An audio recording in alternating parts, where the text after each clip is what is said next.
We recently built a custom train garage, and today in this video we're going to continue working on the harbor and train yard.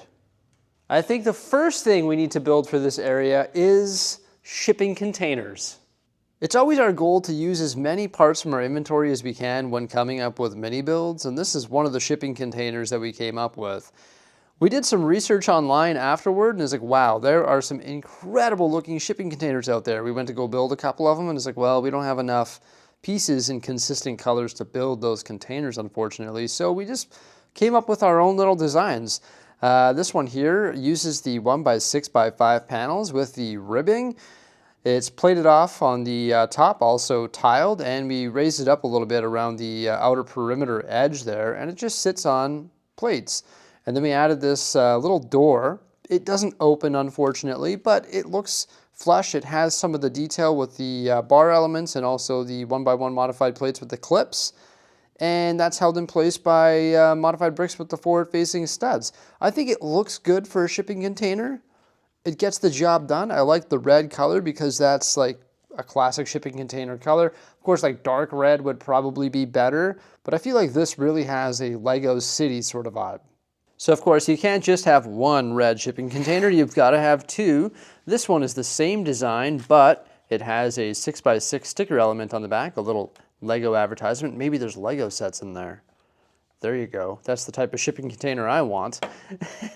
We also built a blue one because that's another classic Lego color.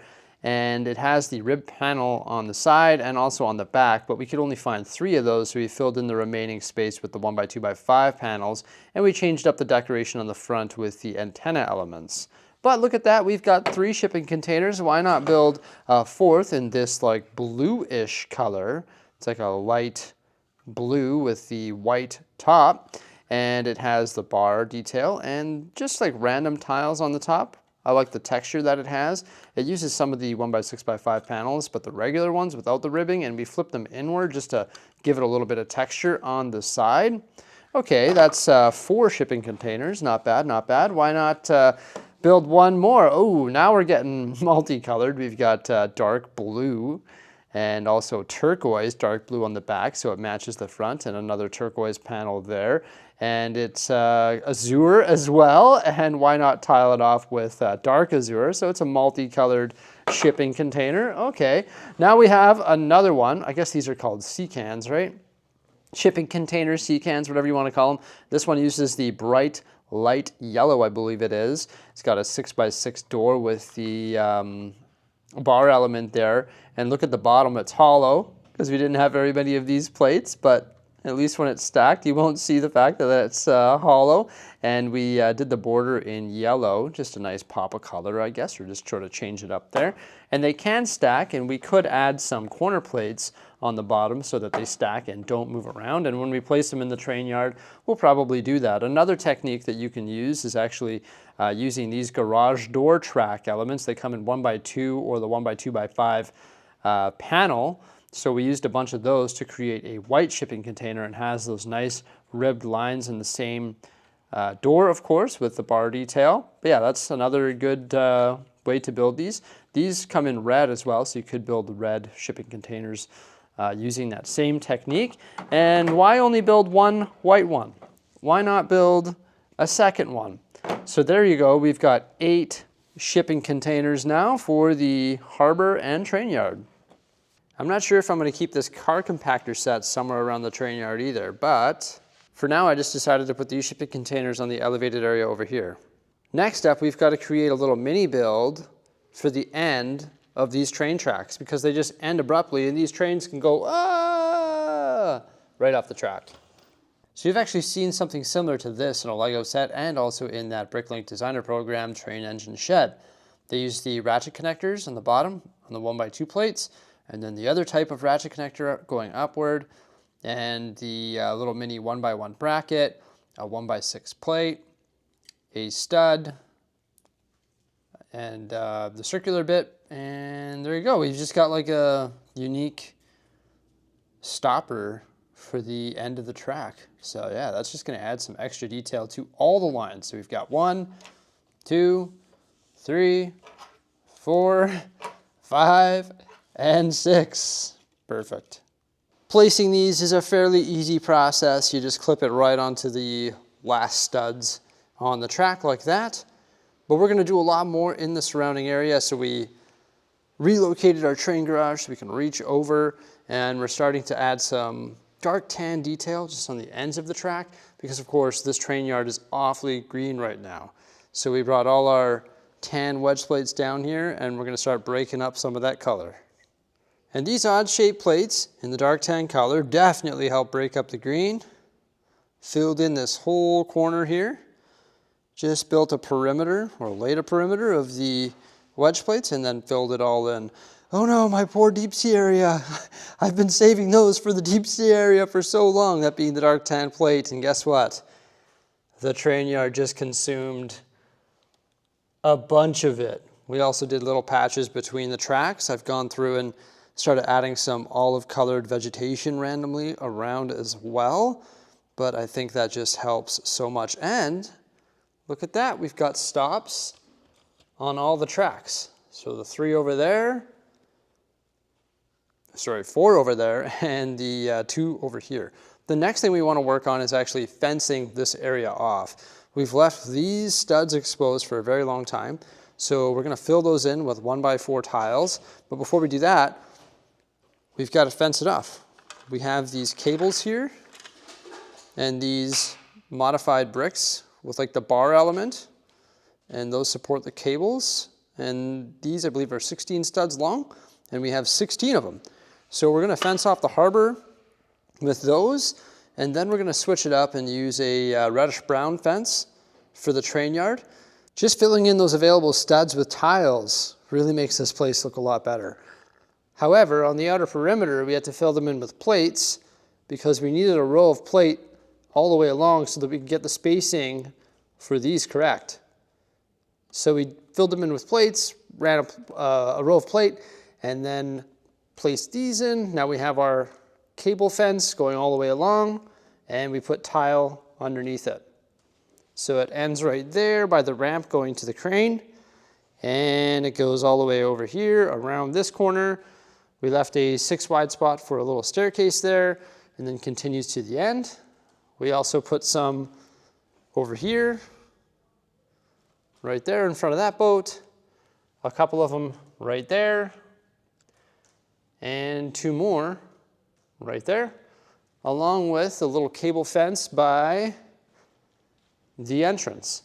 Now we didn't want to do that everywhere, so we actually came up with a different design, and that uses a 1x4 plate, a 1x2 tile, 2 of those modified plates with the upright clip, and also the 4 long bar. And we spaced those out on the dark gray portions of the elevated like docks. Now ideally, we would put some like rubber tires or something along the dock, but I don't know, I don't really like the way that rubber tires look. So we want to run with something like this. We did this one just as an example. We could increase the amount of them and of course put them everywhere.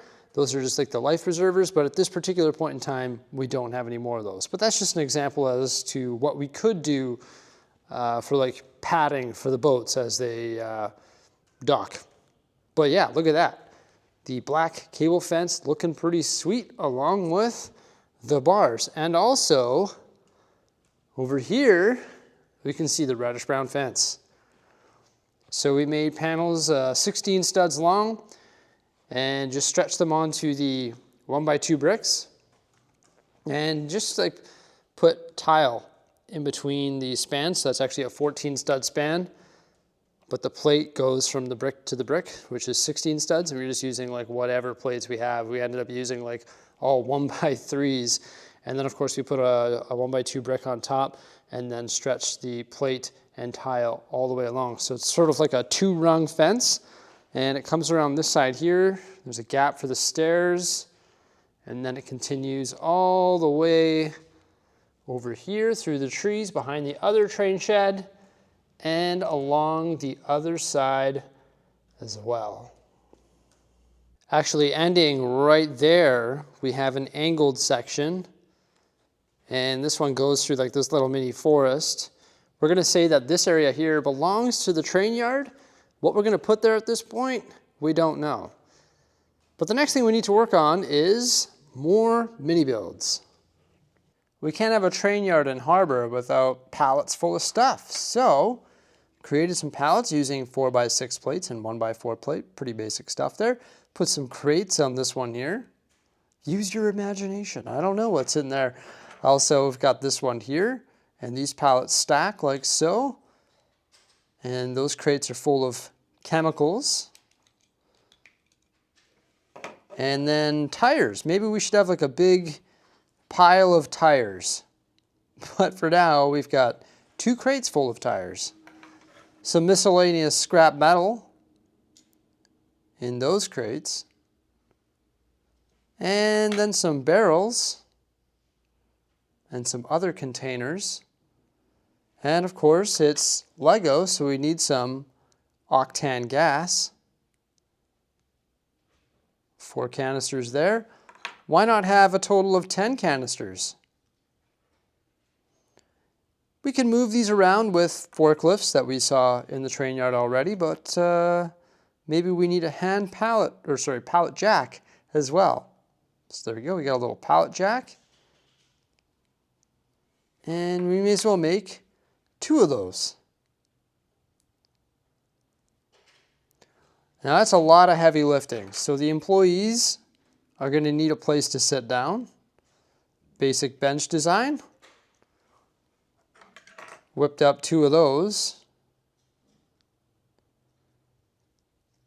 And I think a train yard or a harbor needs chain. So this spool here has some chain wound up on it, and it can unwind like so by spinning the crank on the side. Got a big spool of chain, and it sits on a surface there with a jumper, so you can tack down the end of it. And we just created this spool. We suspended it using these Technic pieces on top of the modified 1x2s, but the spool itself uses the 4x4 circular plate. You can see it's got these studs facing out on either side because we put this bar through, and that bar attached it to this modified circular brick in the center that's topped with the 2x2 circular plates with the axle hole, but that's how we were able to attach the chain and wind it up. I want to create a bunch more mini builds, but my creativity is running low. I don't know what else you would find in harbor or train yard. You let me know in the comments section what you would like to see. And in my next update, I'll whip up some more mini builds for this area. But I sort of like this spool that you can crank up and, of course, tack down.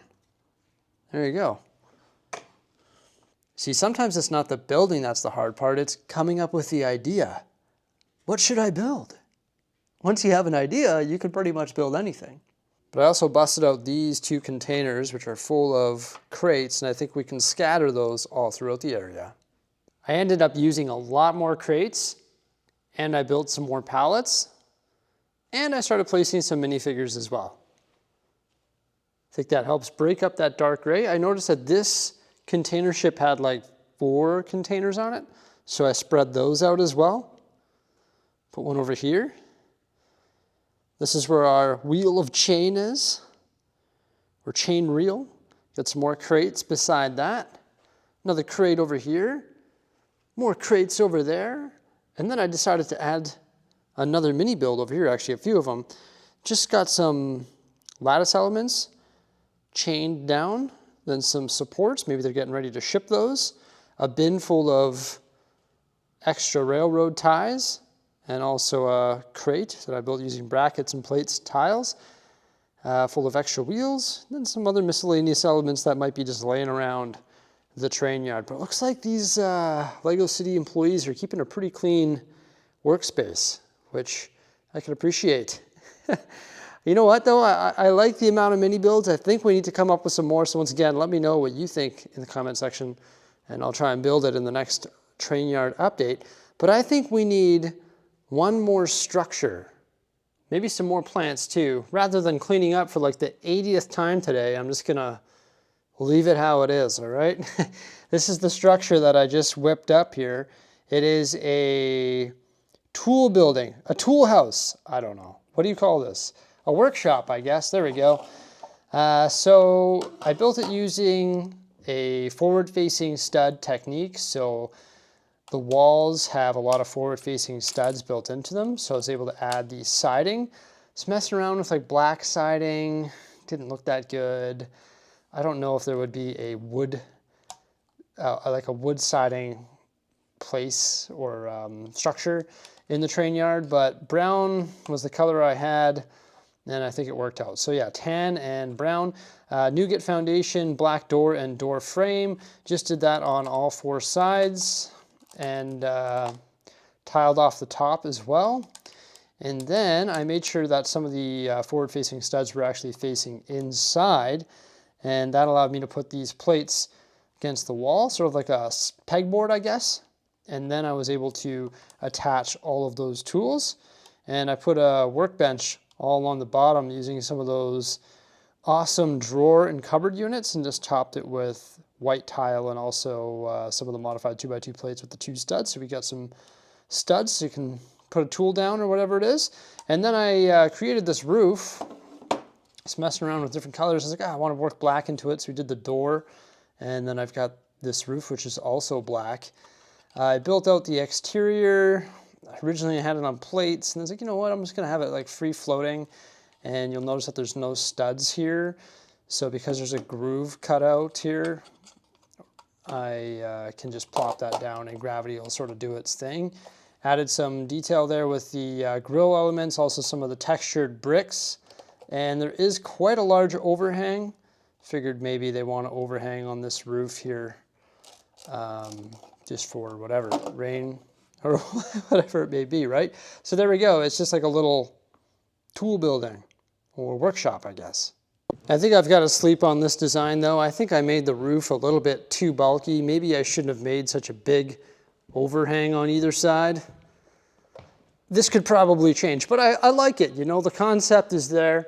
I think we needed some sort of building for tools. I was thinking about putting it here, but then I realized it's going to be facing away, so maybe I'll move these containers. I think the sea cans work right there, and then the workshop over here, the fire marshal's putting away his axe. I don't know why he has an axe today, but he's putting it away. Found some more stuff for the train yard here as well, such as the forklift, some more minifigures, and also this large octane gas tank. Figured that was perfect. Got the larger one there and the smaller ones over here. Also found some additional vehicles, placed one right over there, pulling up. We got one of the octane trucks leaving and another one stopping by, and also this large semi-truck. That's why I didn't want to overcrowd this area, because I knew we were going to have vehicles along there, and that's why I used the road plates to begin with. Yeah, looking pretty sweet. At the beginning of this video, you probably saw a bunch of passenger trains in the train yard. That's not the vibe that we're going for. I more so want to have like freight trains. That's why I've got the red one, the green one, and 2 blue ones, but we actually have a bunch more space. We have room for another one there, another locomotive that is, and also 2 more over here and 1 more for that shed. So we can actually accommodate 4 more locomotives. So I'll probably have to try my hand at creating a custom one, or I'll just have to create more rolling stock or something like that. Now I had that train fired up. I'm trying to get it to go, but I guess it turned off. Let's roll with the punches, baby. There we go.